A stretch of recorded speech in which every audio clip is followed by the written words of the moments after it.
Hi, everybody. Welcome to this new Victor class session. And today we have the pleasure of having Penny Weiser. Is it Weiser or Weiser? Weezer, but don't worry, everyone Weiser. gets it. All right. No, sorry about that. So Penny Weiser is here from Berkeley, right? Berkeley University. Yeah. And she's going to show us some of the tools she's been working on, mostly on petrology and geochemistry. So we're going to change a little bit of topic here, and we're going to look at mostly deep processes and what happened in the magma chamber and in the conduit. Okay, so I'm just going to start with a little introduction to what thermobarometry is and the Python tool, and then we're going to do about 20 to 30 minutes of Python demo, and then we'll come back and have kind of another discussion afterwards. Let me just get this going 1 second. Okay, so Thermobar, which is my Python tool, is trying to answer some of the most fundamental questions in igneous petrology.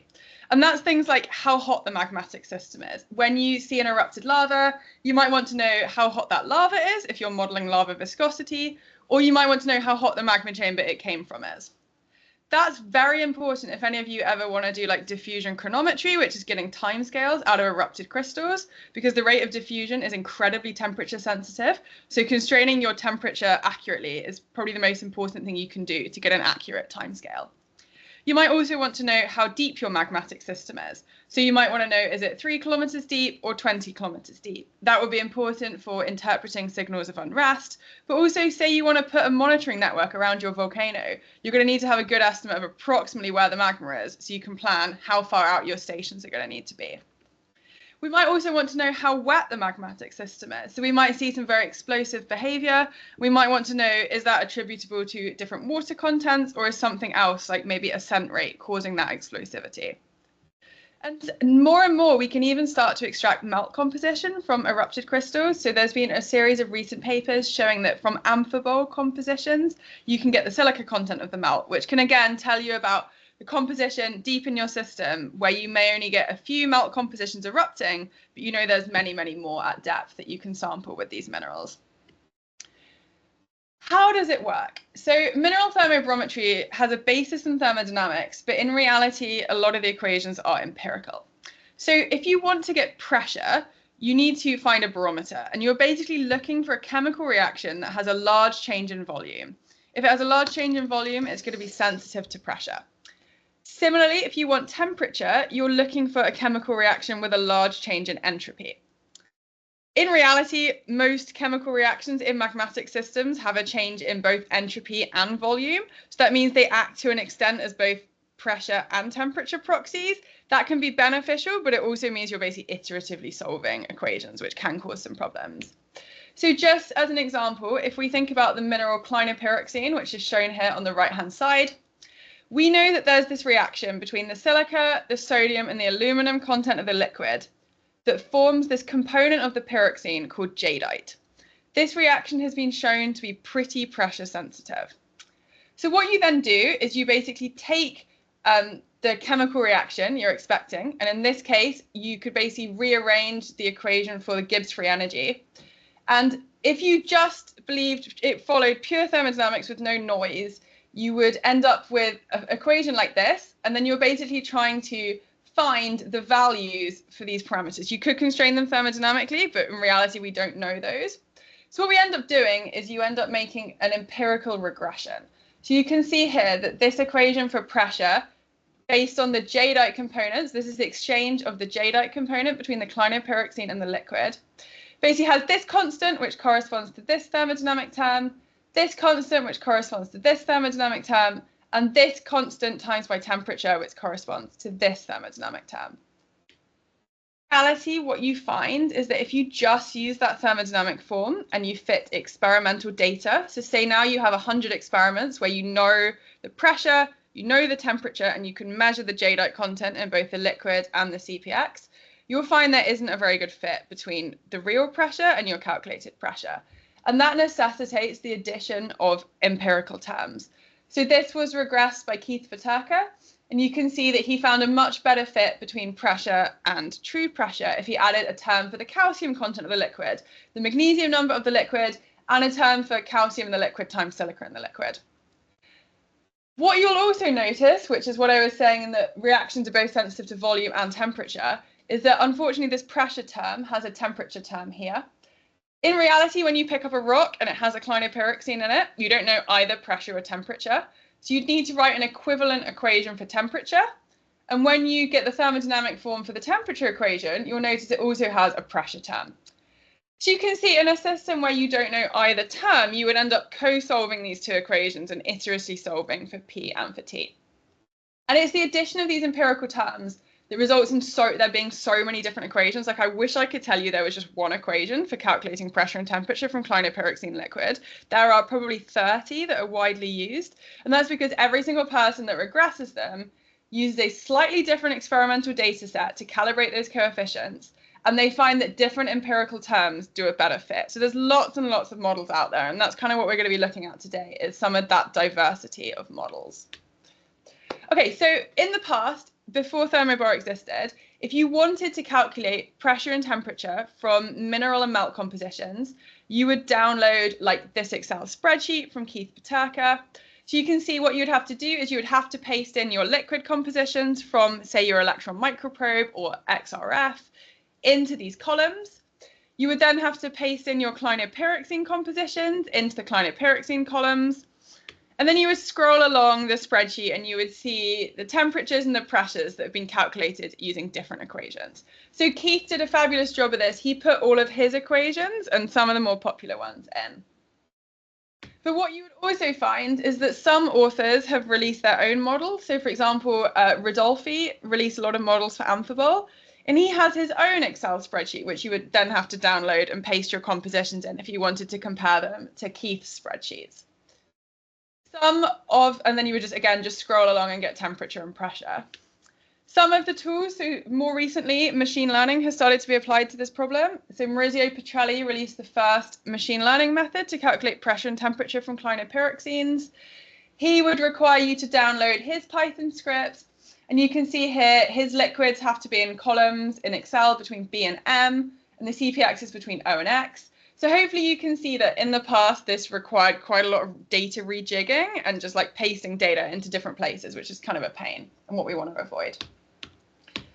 So what we wanted to solve is a number of problems with existing tools. One, the data input structure is a pain. So this is just showing a comparison of the column order for Keith Paterka and Ridolfi. You can see the elements are in almost the same order, but they're not quite. Chromium has snuck in here. So again, it's just a lot of manual work for users to be comparing models. They are also spread across a lot of environments. So if you wanted to compare all the models out there, you would need proficiency in MATLAB, R, and Python, as well as having a million Excel spreadsheets open.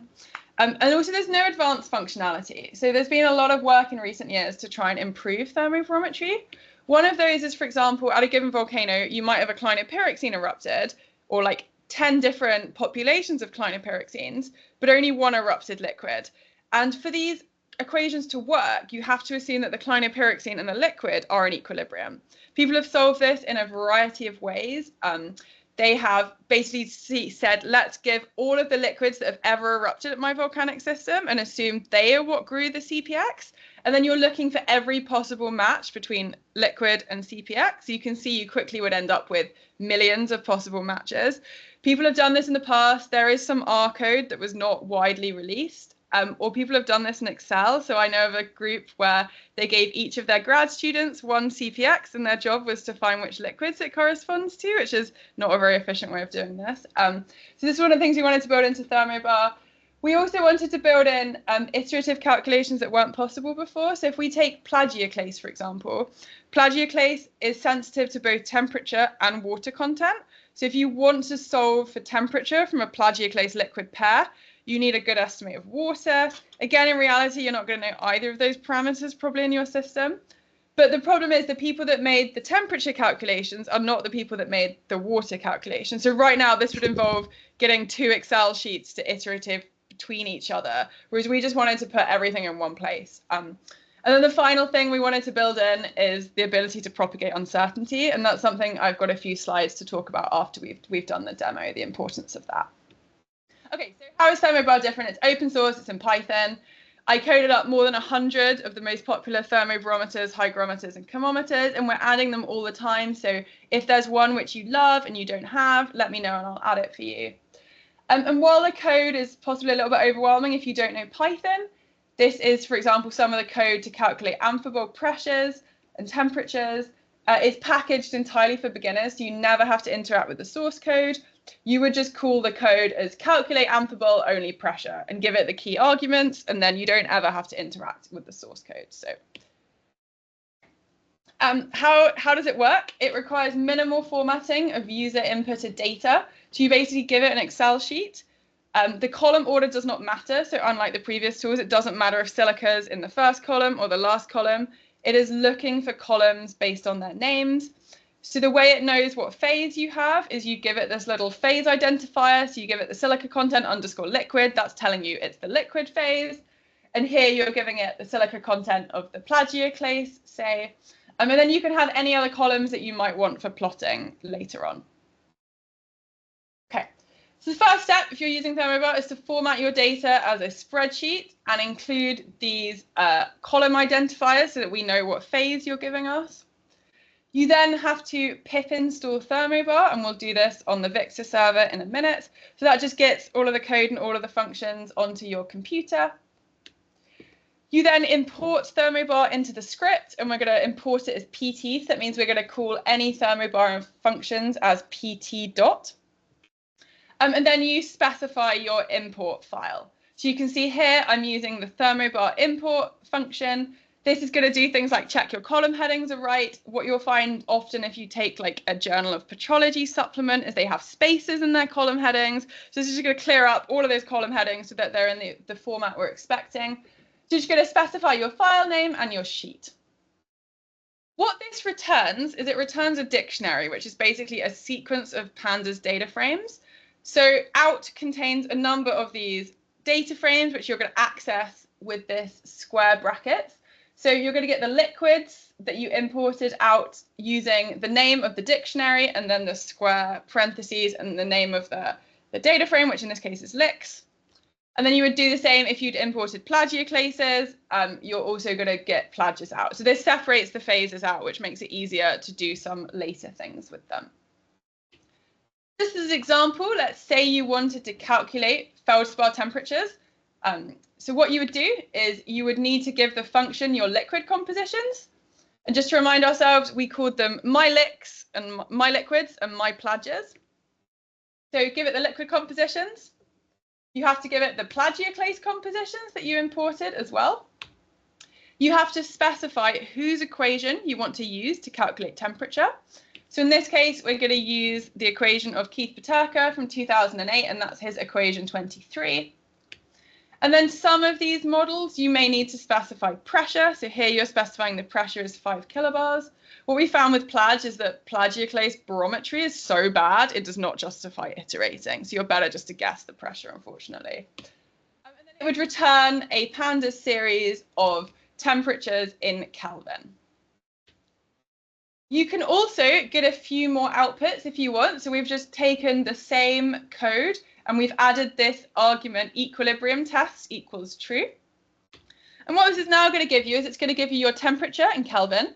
It's going to tell you whether it's passed an equilibrium test proposed by Keith Paterka. So this is basically asking the plage and the liquid that you gave it, is it feasible that they actually grew, like that the plage grew from the melt you've given it? So you can see using the high temperature equilibrium test, actually the first plage and liquid pair did not pass the equilibrium test. And then it gives you values of the equilibrium tests if you wanted to make your own equilibrium test, for example. Okay. So that was just solving temperature when we know pressure, and that equation wasn't sensitive to water. But we can also iteratively solve for temperature and water. So you can see here we've added an equation temperature, an equation water, and we've specified how many iterations we need to converge. 30 normally gets you there.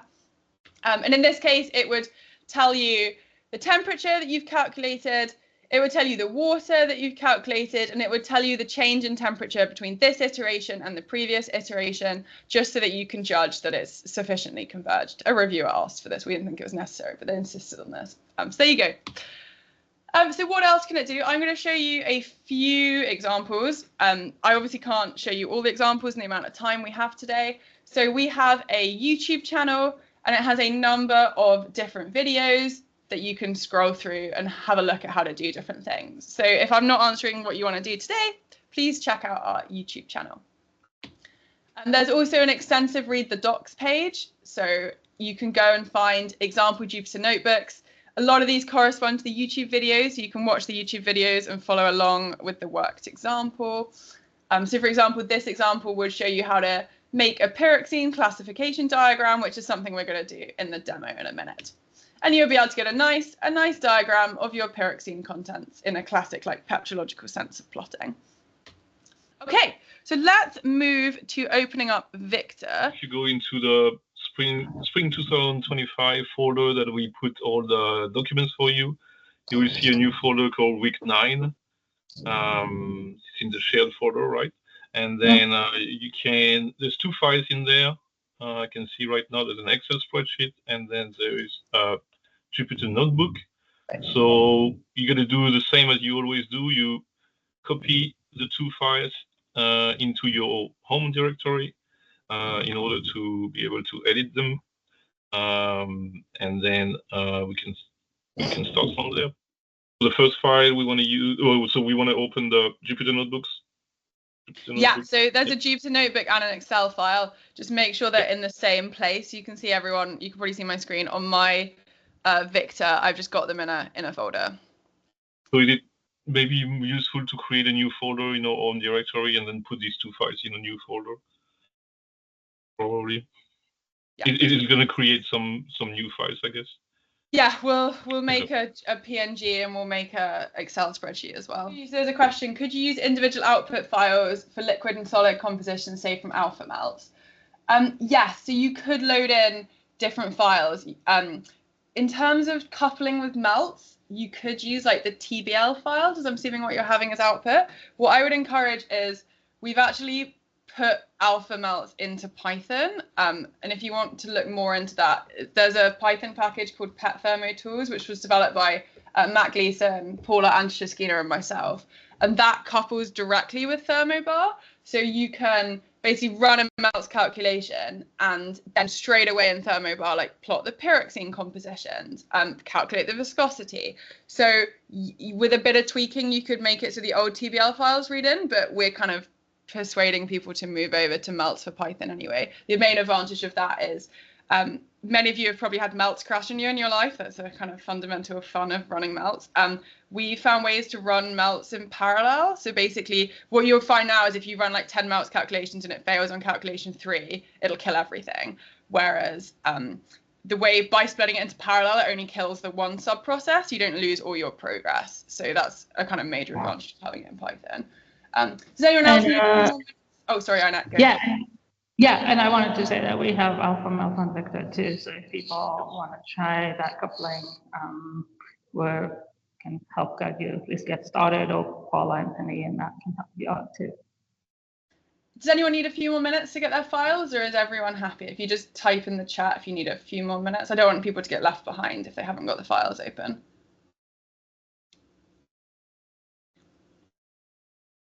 Okay. Speak now, forever hold your peace. I'll get started then. Okay, so if everyone opens up the notebook that's called Thermobar Introduction, the first thing you're going to have to do is run this pip install Thermobar line. So just press Shift Enter, or however you like to run your cells. That'd be Command Enter on Mac. And just ignore this warning. I think this is Sam, we maybe need to talk about this. This is new, but that's fine. You can ignore it. And then when you come down, you're basically loading in your NumPy, Pandas, Matplotlib, and then importing Thermobar as PT. And you should get this version 1.056. If you don't get that, let me know. Okay, and then we're going to scroll down to this bit where we're loading in the spreadsheet, and I'm just going to show you what this spreadsheet looks like. So let me just quickly download it and open it up so you can see it. So this is a spreadsheet with a variety of compositions. So to start with, we're going to be loading the tab liquid only. So you can go in the spreadsheet and you can see these are just some sample liquids. So you can store the sample name under your sample ID.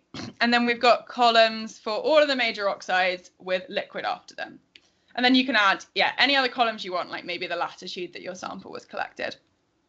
So what we're going to do is we're going to load this in. So we're giving it the name of the spreadsheet, the tab name, and then it returns two outputs the way we're doing this. My input is basically every column that you gave it. So you could just run that and have a look at it. So this has all of your columns, including latitude. And then, sorry, my mouse is like super sticky on this for some reason. And then if you were to look at that my liquids column, you would see that's the one I'm printing down here. This just has the columns that you need for the liquid. And you can see some of the equations require things like nickel in the liquid. So if you didn't input a column, it's just going to fill it in with zeros.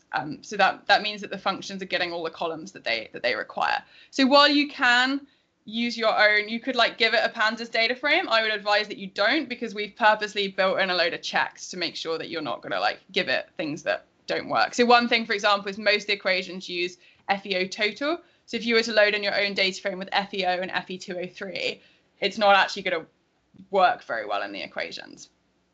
Okay, so let's say to start with that you want to calculate the temperature of a liquid. So the function we would use for that is this PT, so that tells you it's from Thermobar, .calculate lick only temperature. And anytime in Python you want to like know how to use a function, just run help, the name of the package and the name of the function. So you can see here, it tells you that this function calculates, is for liquid only thermometry, and returns a temperature in Kelvin.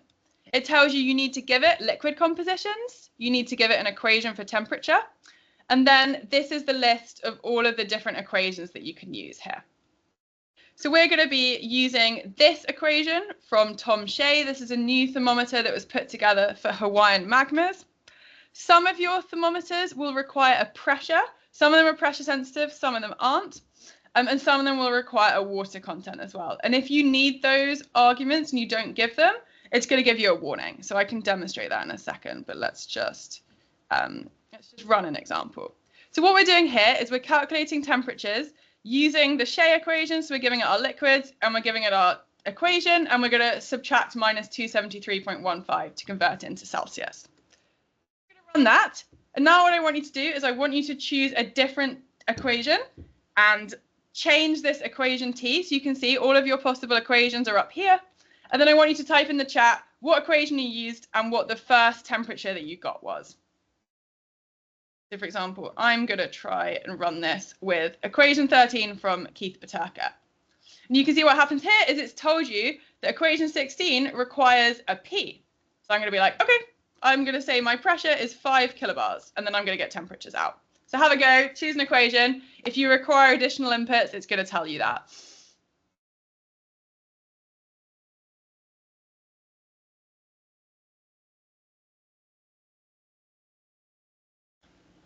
Fab, someone used Montruth, which is an equation developed for Mauna Loa and got 1105. The Sugawara thermometer gave 1134.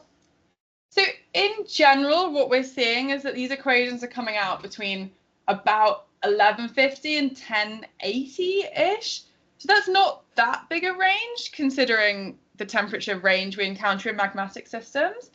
What we're going to realize is that in general, thermometers are very good and give reasonably similar results, and barometers do not. So this is a really useful exercise to do. Say you are calculating the temperature of a magmatic system and you have no reason to believe one equation over another, right? If you're in Hawaii, yeah, you might want to use Shea, Heltz, or Montruth because they were developed specifically for Hawaii. But say in Iceland, no Iceland-specific thermometer has been developed. So you might like Paterka equation 16, but your colleague might like Sugawara equation 1. The Icelanders love that equation for like no apparent reason. So if you're like, say, calculating viscosity or you're calculating diffusion timescales, realistically, the difference between those equations is your uncertainty. If you have no reason to believe one equation over the other, I would always suggest running more than one, and the difference is basically the error on the calculation. Okay, so that's great. Looks like you've all had a chance to do that. In reality, I'm not going to make you do that for every liquid equation because that's pretty tedious. So what you can do here is there's actually a function in Thermobar called calculate lick only temperature, all equations. And in this case, you give the function your liquids and a pressure, and you can calculate the temperatures like this. So you'd be able to scroll along this data frame and you'd be able to see the temperatures in Kelvin for all of the different equations. And then you can change things, like you could set the water content. You could say H2O equals liquid, set it to 5. And then some of these would change temperature, the ones which are water sensitive and other ones wouldn't. So that would also allow you to see kind of the water sensitivity of these equations. Okay, so that's the most simple case study for Thermobar, when you just have a single phase and you're calculating just one parameter from that phase. In reality, what a lot of people do is they use paired phases. So if we open up this spreadsheet again, you can see here are some experimental CPX liquid compositions. This could also be where you've measured the rim of a clinopyroxene and the matrix glass next to it. So in this case, for every liquid, we have a matching clinopyroxene. So now we can use equations which have two phases, so a clinopyroxene and a liquid component. So we're just going to load in the data again. So same thing, you give it the name, you give it the sheet. And in this case, because we gave it clinopyroxenes, we're going to pull out a data frame for clinopyroxenes. And I would always encourage you, when you load in data with Thermobar, just to check what it looks like after you've loaded it in. And that's just because if you have like a column, say you had K2O, but it's not showing up, it's probably something like the O is actually a 0 or something. We have a lot of problems with data that comes out of supplements. And then similarly, you're going to load the liquids. And now what we can do is we can calculate pressure and temperature iteratively. So we're going to give it the clinopyroxene compositions, the liquid compositions. We're going to choose an equation for temperature, and we're going to choose an equation for pressure. And in this case, we're specifying that we do want the function to return our equilibrium tests. So it's going to tell you whether or not it passes your equilibrium tests that David Neve proposed. So we're just going to run that. And now what I want you guys to do again is I want you to use the help function to find a different temperature equation and a different pressure equation. And again, I now want you to type the pressure and the temperature that you get into the chat. So have a go at changing these equations. Penny, where can we find the list of pressure equations? Oh, sorry. So if you go, let me show you one sec, sorry. So if you go help, unless they vanished. Okay. One sec, sorry. If you go under help and then it says equation P. Oh, okay. There you go. Yep. So Thanks. Just to make it easier to see, all the pressure ones start with P underscore and all the temperature ones start with T underscore. So I can help you get around the rather long documentation. Yeah. There's also a list of equations in the paper, so if you want to just print that out, that's another way to do this. Okay, so far, yeah, I got 2.38 kilobars. Some people got 2.32, 2.53. 1.5, so it's quite a bit lower. But that's not your fault. That's just the way this goes. 2.2.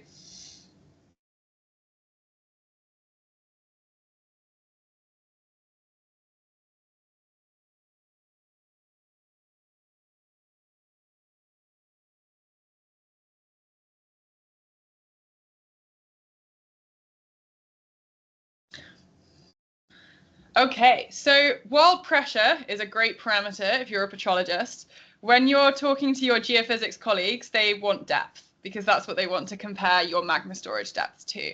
So we have a variety of functions in Thermobar which can be used to convert pressure to depth. And I'm just going to paste the name of the function. Oh, where's the chat gone? Oh, no, 1 second over here. Okay. So this function, convert pressure to depth, has a variety of options. Just to kind of demonstrate it very simply, you can use a constant density. So this is the most simple calculation. So this is using your rho GH. So it's just going to do that math for you. So you can basically tell Thermobar a pressure. So here we have a pressure of 5 kilobars. You can tell it a crustal density, and it will tell you that that's 18.8 kilometers depth in the crust. Again, you can use the help function to see that there are a variety of other options. So if we just do help and then the function name, it will tell you that you can either use density models. So this is where someone for a specific location has parameterized how they think density increases with depth. So there's a nice parameterization for Hawaii by Ryan Lerner and Denlinger Lerner. There's a good one for various arc volcanoes given by these guys. So this accounts for the fact that, like, in reality, the crust isn't just one density all the way through, but it probably increases with depth. If someone hasn't developed a density model for your volcano, but say you know where the moho is, you can use a 2, a 3, or a 4-step density model. So here you would say the upper 5 kilometers has a density of like 2,700. You then hit the moho at 15 kilometers, which is 3,300. So this will allow you to use like various crustal density models. And again, you don't just have to give it a single pressure. You can actually give it the output of the equations. So here we're going to take the data frame, which is the output PTCPX. And we're going to extract the column, which is pressure. So that's P kilobar calc. And what it'll do is it'll give you the depths for all of your pressures. You'll notice there's some negative ones. That's obviously not plausible. This is how thermobarometry works. Quite often returns negative numbers. I would highly, highly encourage you not to throw them away, because if you throw away numbers below 0, you're basically skewing your distribution to higher pressures. So you've got to keep them. It's kind of the way it works. And say I didn't want to use a constant density. I wanted to use the Prezi density model. I would just swap this argument crustal density for this model equals Prezi. And you can see it changes by like a few hundred meters. So it's not that big a deal in terms of the change. But those models are there. And then you can obviously take your outputs from this data frame. You can plot a histogram. So here I'm just plotting the pressure that I calculated as a histogram. And I might also want to indicate which ones did or didn't pass equilibrium tests. So what I'm doing here is I'm using this .lock function in Python. Have you covered this, Sylvian, in this course, or should I explain this? How to like segment up a data frame? I'll explain it quick. So oh sorry, what were you gonna say? Have we done this? Okay. With a data frame, you basically want to make a list of true false statements. So you can see here, I want to say, does the column equilibrium test Neve equals true, for example? So I'm looking down here. And what this is going to return me is a list of trues and falses. I can then apply this to my original data frame, and it will only give me the columns where this is true. So this would be a way to filter your data frame for a specific thing. You could apply a variety of filters. So instead of saying where equilibrium test is true, you could put the column name pressure calc, and you could say, I only want to see the rows where pressure is greater than 3 kilobars, and then you would get a list of 5 rows. So this would be a way you could like segment up your data. If you only wanted to look at like pyroxenes with magnesium number greater than 70, you would use an approach like this to do so. Okay. So we can obviously also compare all the equations. So one thing you'll have to do is there are some machine learning methods to calculate clinopyroxene liquids. If you want to use all the equations, it's going to try those as well. Distributing machine learning models, we can either distribute them as pickles or in like this special Onyx file, which basically accounts for the fact that the machine learning packages change really, really quickly. The disadvantage with this is when you grabbed my package using that pip install Thermobar, you were grabbing it from PyPy, and PyPy has a size limit of how big your packages can be. You can request for your package to be bigger. I put in a request so that I could add my machine learning models, and they told me like they basically don't care about petrology and it's not a big enough package. So if you want to use the machine learning models, you're going to have to pip install one extra thing. So that's going to be this line here. So run this to start with, and that's basically going to grab all the additional things you need to run those extra models. So it's going to grab those pickle and Onyx files. And it's just going to take a second to grab them. And then that's going to allow you, once that has finished, that's going to allow you to run this cell, which is going to calculate the clinopyroxene liquid for every single equation that we have. So that will allow you again to compare them. So run that and then type in the chat once you've got an answer.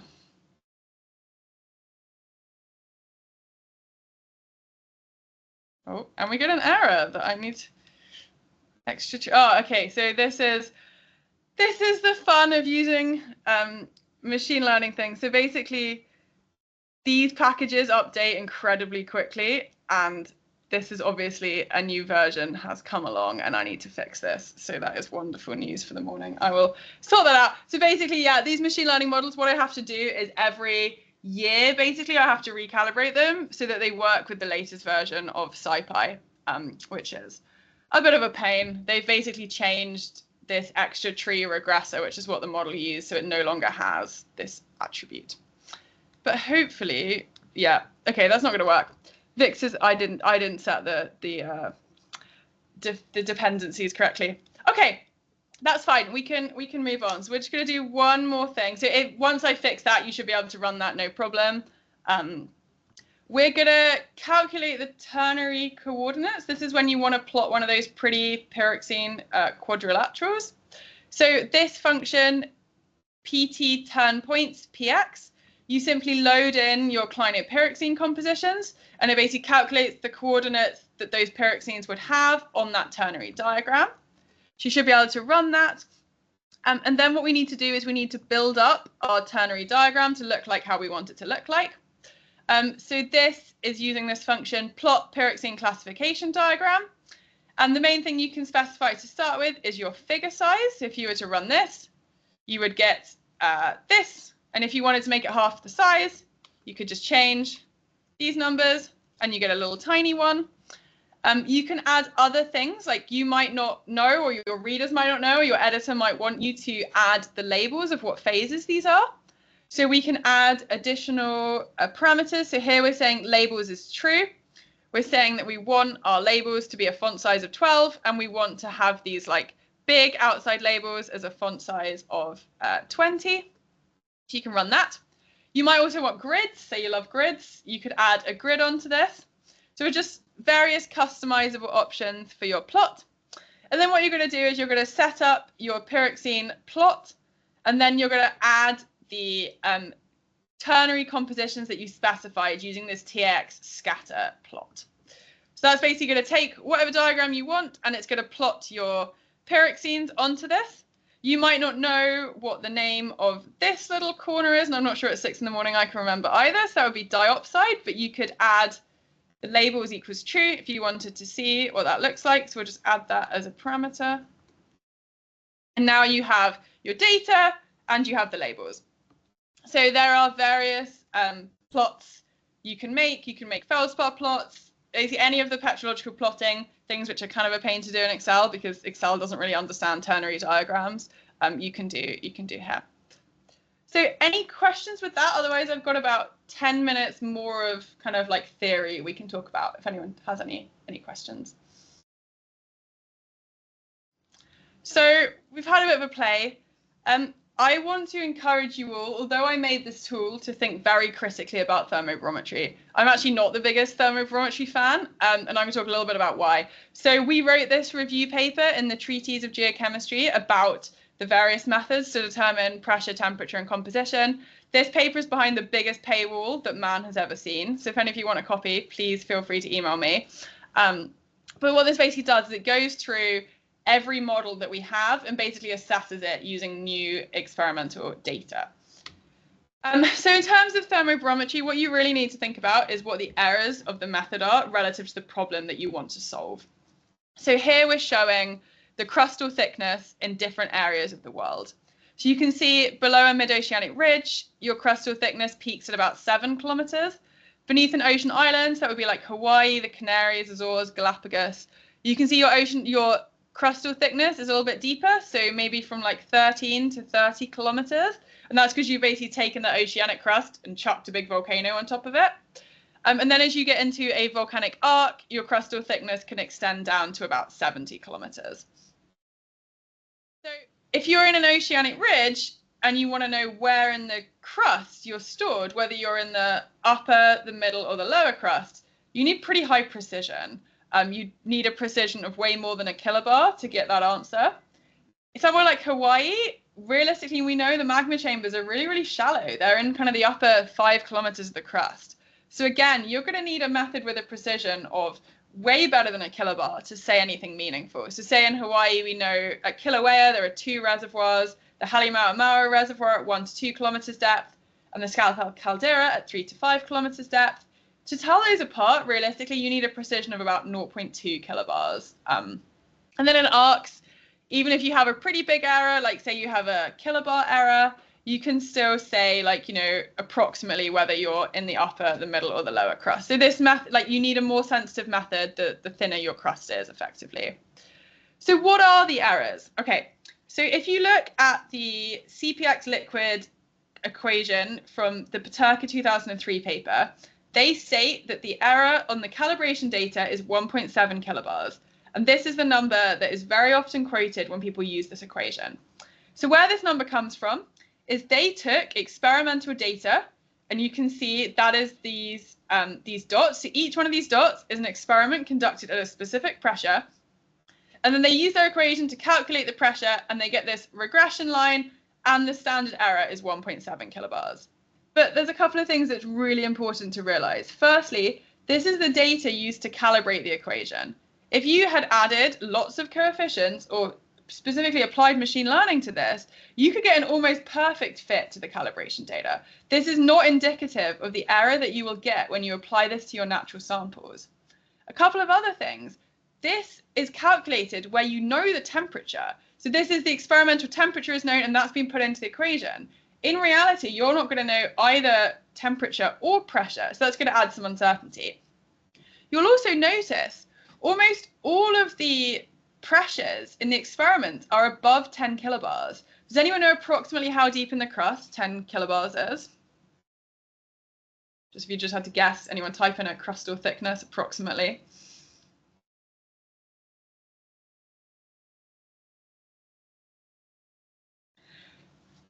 So a general rule that's very useful to have in your head is 1 kilobar is about 3 kilometers. So this is about 30 to 40 kilometers in the crust.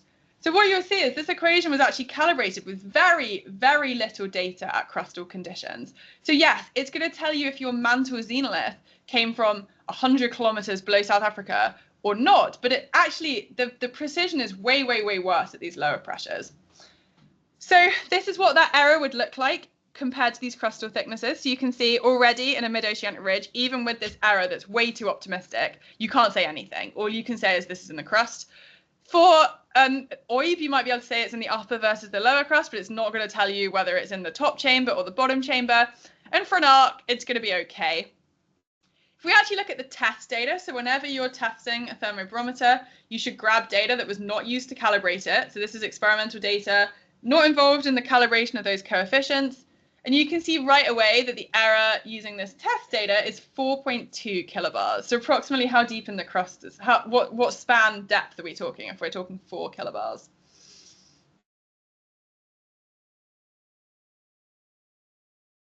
Yeah, Ashley's having a go. Yeah, so this is basically, you can say your magma, say the answer you get out is 12 kilometers. You can say my magma is stored between 0 and 24 kilometers. That's not particularly useful.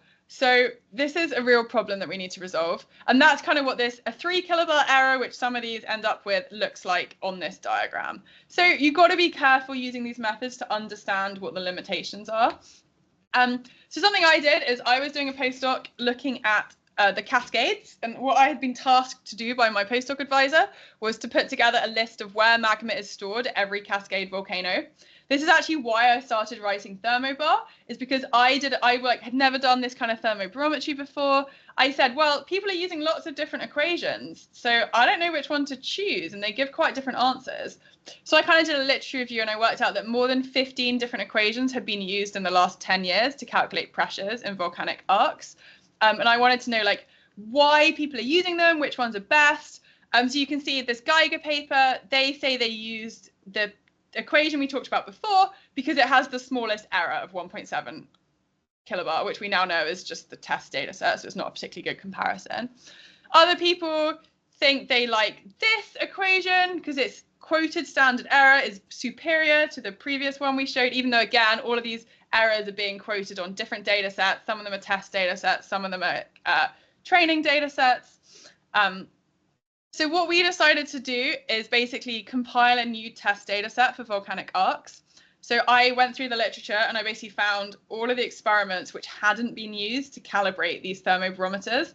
And honestly, the main reason they hadn't been used is that the library of experimental phase relationships was put together in 2008. And that was where pretty much all of the experiments were compiled. And that data set hasn't really been updated since 2008. So we're in quite a lucky situation in that everyone calibrating these models is using that data set because it's easier. And it actually fortunately means we have a load of recent experiments that were never used to kind of like calibrate these thermometers and barometers so we can actually test them. So what we did is, because in nature we are iteratively solving pressure and temperature, we also for this test data set iteratively solved pressure and temperature. So this is just showing one set of equations. This is equation 32C and equation 33 for temperature. This was one of the most widely used in ARCs. The red line is a one-to-one line. And what you can see is that, yeah, the root mean squared is about 3 kilobars, so it can tell you pretty much plus or minus 9 kilometers. But there are some real issues, like a single CPX, if the experiment was done at 1 kilobars, can return you 7.5 kilobars, which is a lot too high. And similarly, so basically this experiment done at 1 kilobars and this experiment done at 16 kilobars basically give you the same pressure, which is problematic.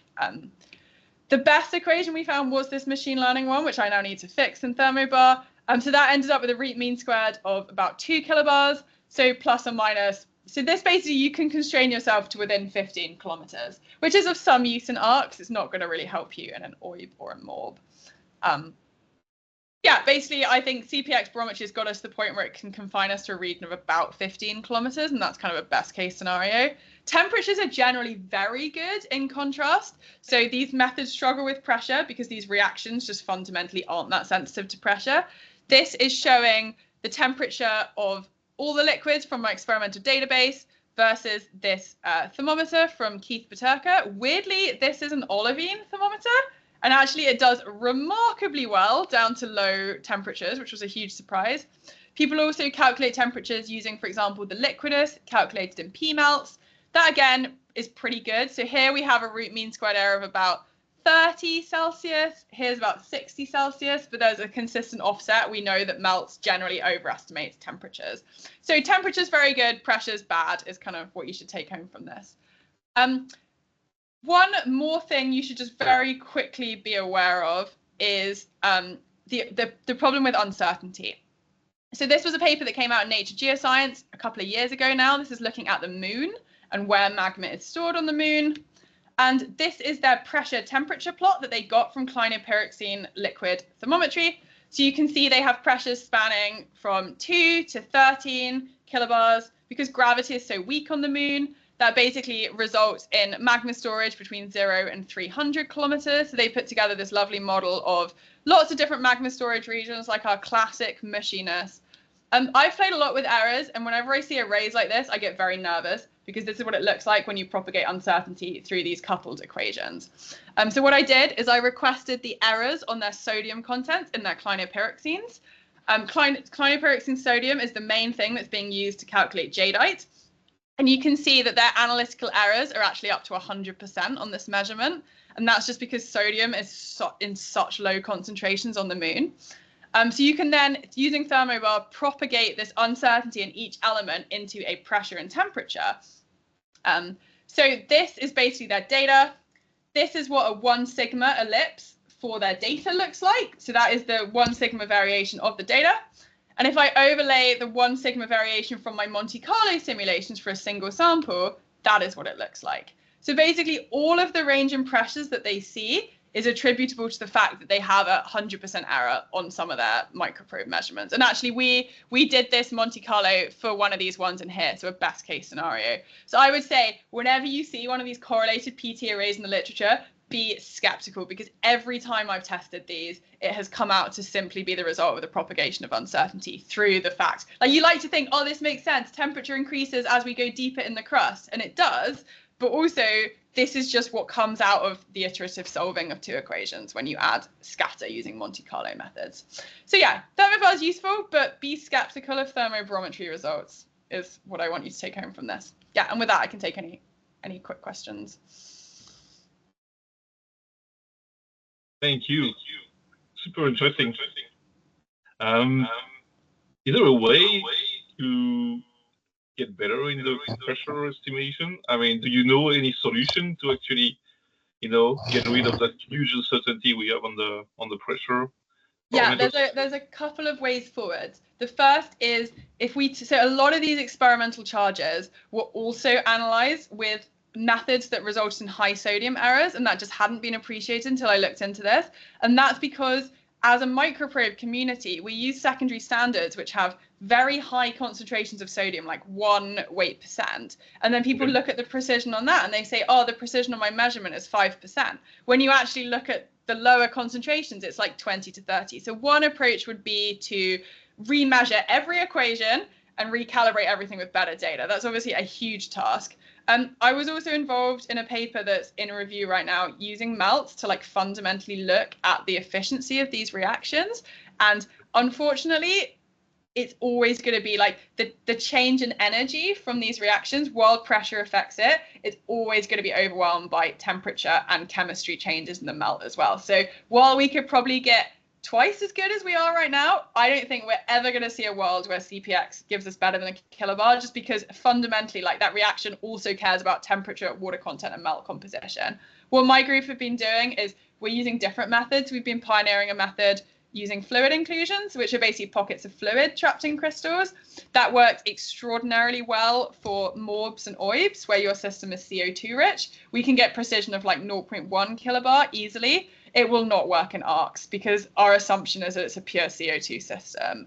So for ARCs, yeah, it may well be that, well, we can use melt inclusions where we have them, but for volcanoes like Mount Shasta, where there are no melt inclusions, it is a real struggle of like, what can we actually use to get better pressures? And short of just doing experiments for that specific system, I don't think there is an easy answer, unfortunately.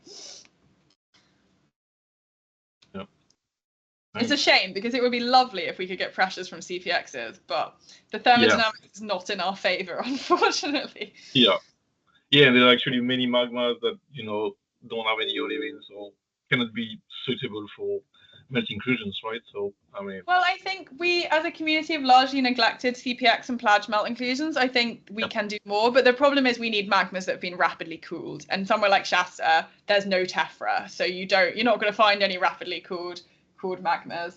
And obviously melt inclusions have their own problems as well. But in general, reactions involving fluids will give you a better pressure estimate than reactions involving solid exchange. So that's why melts and fluids generally give you higher precision, just because the volume of a fluid is a bit more sensitive. Thanks. Is there any questions?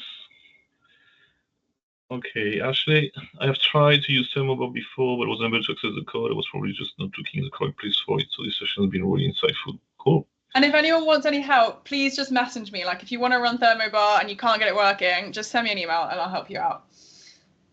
That's cool. Thanks. Any other questions for Penny?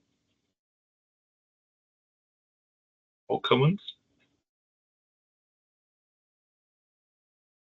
No? All right. Well, thank you very much, Penny. Thanks so much about that. And as usual, guys, if you have any questions, comments, put them in the chat or on the forum, on the class forum.